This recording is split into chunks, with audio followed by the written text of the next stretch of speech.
Well, I'd love to start off with Fulton County. Fulton County is one of my favorites, and I know Brad is an expert on trying to reform Fulton County, so I was interested in hearing some of the views that you have, and at the opportunity we might have as Republicans in having the majority of the local delegation. We'll start with Mr. Belafonte, and then with every question we'll shift it over and kind of go back and forth. Yeah, Justin, that's a great question because it's one of the great things we're going to be able to do in 2013. And for those who don't know, the way you can reform a county from the state level is through what's called the local delegation. If you can convince just the majority of your delegation, meaning the people representing, in this case, Fulton County, to go with something, you can pass a law that impacts just Fulton County. It then goes to the full Senate or the full House to vote on, along with 20 other local legislation bills in a given day. So for the first time, Fulton County will be represented by a majority of Republicans. And so for the first time, the General Assembly will be able to enact some of the reforms that we have been active in trying to reform Fulton County for years, have been talking about. And for me, that means several things. And I came out with a plan in February of this year, a very specific one, because I knew it was an important issue and it's something that I will focus on if elected. Number one, it means we need to pass legislation that's already there that says Fulton County should be limited to what it has to do and not what it wants to do. Fulton County's got itself in trouble, and the reason we've got almost double the millage rate of Cobb County is because Fulton decides it wants to be all things to all people. The problem is 95% of Fulton County residents live in a city. By contrast, 30% of Cobb residents live in a city, but they've got about half the millage rate we do. So we're paying more for less. So you start with just limiting them to what they want to do. Second thing you do is cap the millage rate, and as that first part starts to kick in, you'll be able to lower it, and you can do that from the state level. The third is we need to expand our homestead exemptions here in Fulton County and also in the city of Atlanta. Those are things that's time has come and needs to happen. I'll give you one more idea of things going forward. Fulton County's second biggest expenditure in terms of the county budget is health care. That's made up of paying for Grady and it's made up of operating public health. Currently, they're two different silos. That makes very little sense. Fulton County Public Health with its satellite offices can become Grady offices, and Grady's satellite offices can become Fulton County Public Health offices. You save on overhead and administrative costs, and you help Grady at the end of the day, which means they can be less dependent on the county. So those are some things that I would do going forward. There's a lot more, but I know I'm time limited, so for the day.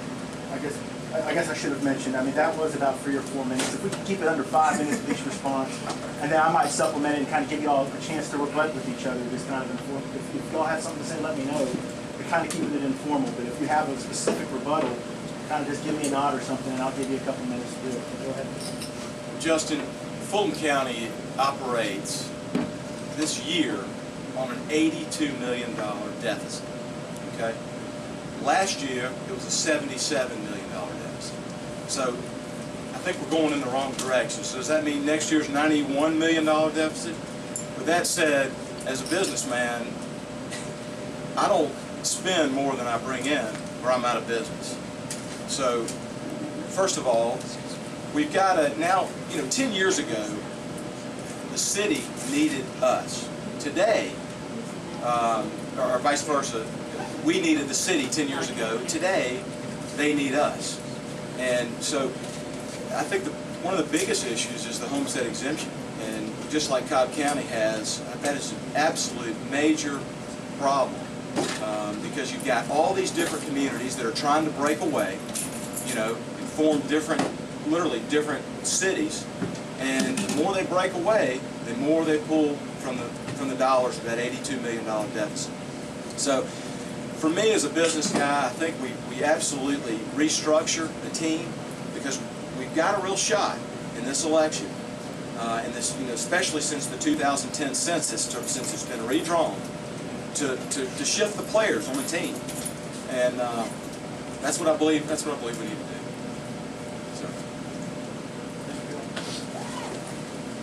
I echo a lot of what Josh mentioned. We've hit this issue a couple times in the past debates, but I mean, the bottom line is it is exciting that we have a delegation that can push forward legislation now and bring that to the floor and reform Fulton County by forcing them to do what only they should be doing and not what they think they should be doing. The other thing is the homestead exemption. I definitely believe, especially representing hopefully representing Cobb and Fulton, you know, we lose a lot of our Fulton County residents to Cobb because they still have to pay that after they turn 62 or what, they still have to pay it their whole life. So we need to get to the point where we're on even playing field, Cobb and Fulton, and allow that exemption for our residents who reach the age of 62 and older, so they don't have to pay the educational portion of the tax on the property tax. But the other thing too is once we get in there and we reform Fulton County and push that legislation, it will give the residents of Fulton County, when they're going back to the ballot box, the opportunity to change who their commissioner is. I mean, at the end of the day, this has to be done at the most local level. We've seen federally what happens when the federal government tries to make the states do something. We can only do so much as a state senate. We need to encourage our citizens of what they can, how they can make change by changing who they elect for their county commissioners. I'd like to supplement that question a little bit. This is kind of maybe narrowly tailored a little bit. As we know, this district does not really encompass